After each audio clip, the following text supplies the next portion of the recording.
بسم الله الرحمن الرحيم. يسعدنا ويشرفنا ان يكون معنا الكابتن اسامه عرابي اللاعب نادي الاهلي السابق ومنتخب مصر. كلامنا حضرتك عن تشريفكم النهارده لمحافظه الفيوم واشرافكم على الدوره المجمعه لسيتي كلاب.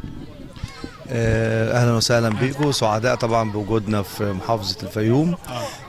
هو في شراكه بين سيتي كلاب وبين وزاره التضامن.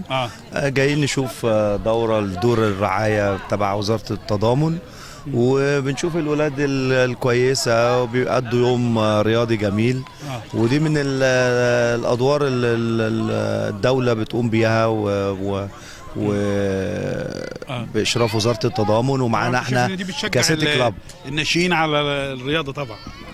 طبعا الرياضه مهمه لكل الفئات ولكل الاعمار، وبالذات طبعا كمان للاولاد والبنات الصغيرين.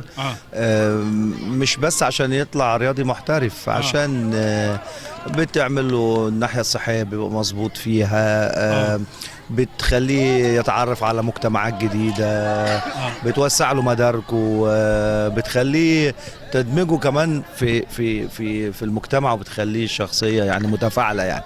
فليها أهداف كتيرة، وزي ما قلت لك هي في شراكة بين كسيتي كلاب ووزارة التضامن.